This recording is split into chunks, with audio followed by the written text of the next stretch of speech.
Muito bom dia, vamos lá, quinta-feira, 29 de setembro. Ontem os mercados deram uma boa respirada e agora já cai tudo de novo. Vamos entender o que está acontecendo. Autoridades europeias seguem investigando o vazamento no Mar Báltico, ali entre os países nórdicos, de 2 gasodutos russos. Vazaram até imagens das bolhas subindo ali na água, mas enfim, não se sabe se foi algo orquestrado ou não. Mas o imbróglio do gás que serve à Europa, seja direto da Rússia para a Europa, que está fechada a torneira, ou aquele tanto que passa pela Ucrânia e que também vai para a Europa, que ontem eu expliquei no vídeo daqui, da briga que está entre os dois países, Rússia e Ucrânia, complica ainda mais a situação europeia, seja inflacionária, por conta do problema de energia. Ontem o petróleo subiu 4%, mas ainda está 25% de queda no terceiro trimestre desse ano de 2022. O índice do gás europeu ontem subiu 11% por conta da briga que eu expliquei no vídeo de ontem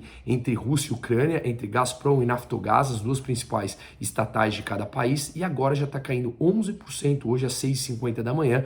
Então a gente vê como o mercado realmente está instável e assustado com tudo isso. Ontem foi um dia que os mercados respiraram. O euro voltou a 0,97, ou seja, $1 comprando 0,97. Agora ele está novamente perdendo terreno e já está em 96, ou seja, novamente o dólar se fortalecendo, e o DXY, que é aquele índice do dólar frente às outras moedas, também voltou a ganhar força hoje, tá?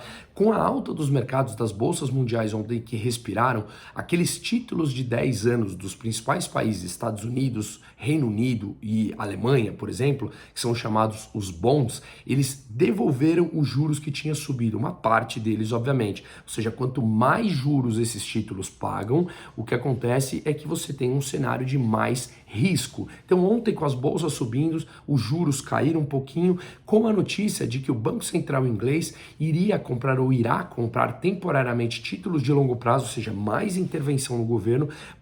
O Banco Central compra, derruba o título de longo prazo e o mercado acabou operando nesse sentido. Mas já voltou todo o ceticismo novamente. São mais intervenções que levam no longo prazo a maiores problemas, como a gente viu nos últimos 13 anos. Todos os bancos centrais interviram, jogaram a curva de juros lá para baixo de forma artificial, injetando dinheiro, e agora eles vão continuar fazendo mais do mesmo. Então, o título do Reino Unido, que ontem chegou a pagar 4%, depois de cair de 4,2%, já voltou para 4,2% de juros.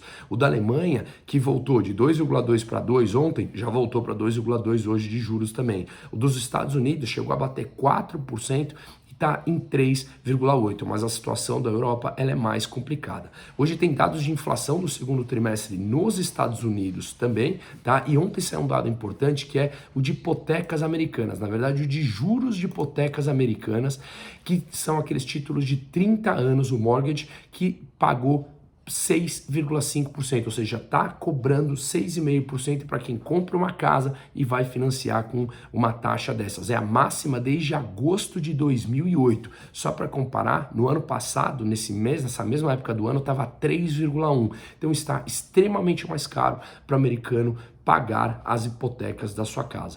O Banco Central Europeu, Christine Lagarde, a presidente, falando que terão que subir ainda mais a taxa de juros, porque a situação da inflação está complicadíssima e, obviamente, nenhuma novidade, tá? E o sentimento econômico da zona do euro caiu para a mínima em 2 anos.